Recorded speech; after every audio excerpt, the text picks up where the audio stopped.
has 700,000 listeners, so I'm sure we'll be really enjoying our discussion with her. Brother Richard Hendrick, who's at the moment based in the Ards Friary Retreat Centre in Donegal, which I would imagine is phone-free much of the time. And we're also going to hear from Francis Monaghan, who's involved with the Chord, which does marriage preparation here in Ireland, and he volunteers during marriage preparation sections. So, when I was reflecting on this topic, the first thing that I had to do was actually take a cold, hard look at my own habits. And I thought about the time that I often waste on my phone. And I think that's the first step in being a family that prays together. First, you have to analyse your own habits, and then you can move on to your family's media use, and then looking at prayer habits as well. For me, it's not about finding time, it's about making time. Because if something is truly important to us, we will make time for it. And I think true family prayer encompasses our whole day. It's something that Pope Francis reminds us of in Amoris Laetitia, that our houses can be like domestic churches. Jesus can sit at our table with us. And you see, we can find God in the grace and in the reality and in the messiness of everyday life. In the selfless love of doing that extra chore, the laundry or taking out the bins, helping out a tired spouse, something I am well used to at the moment with the 1.5-year-old son. From the previous speech. Biblical wisdom suggests that there is a time to be born and a time to die. There is a time to cry and a time to lose.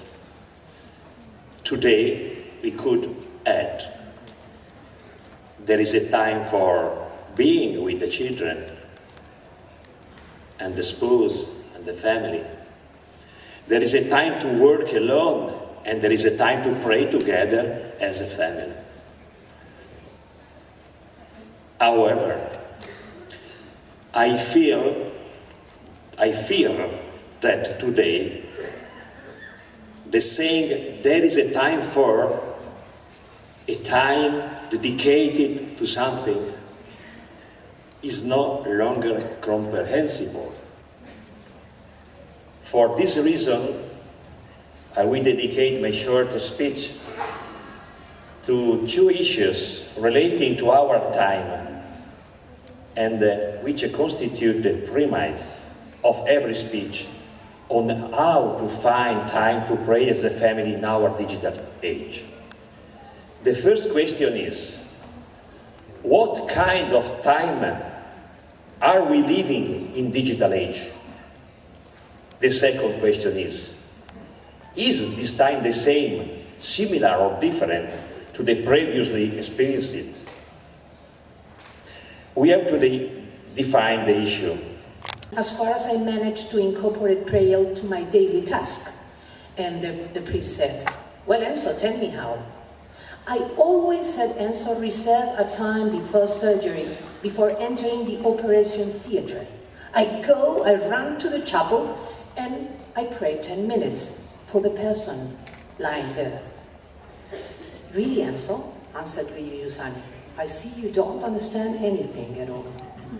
Why? Asked Enzo. Well, you know, you should know, said the old priest, that the moment of prayer should be exactly the one in which you introduce the scalpel in the patient's flesh. Attention. The same as in Golgotha. A disgusting situation, a person on the table, a chirurgical problem, a horrible agenda, probably stress, and the threat of death. And in that moment, the prayer. But the question is, how can we achieve that look at reality? Remember your very first glance on the most beautiful painting you love, or the day you fell in love, or the day you saw the face of your daughter or your son the first time. What happened inside you? Silence. Don't you remember that Peter prayed you to silence? What happened with John and Andrew? And I'm finishing. John and Andrew were in Galilee and saw something. A man, a different man. Master, where do you live? Come and see. And what did he say therewith? Look at me and listen to the silence that occurs in your hearts. Because those people experienced that that man was like the most beautiful painting, like the face of your son or your daughter, all the time. This joys, this beauty. And afterwards, as they pray, they probably try to recuperate the memory of the moment in which they met him. Not because they had to, not because the agenda had a place for praying, but because they needed. They couldn't live without that. They could not to pray, because without him, life was blank, tasteless.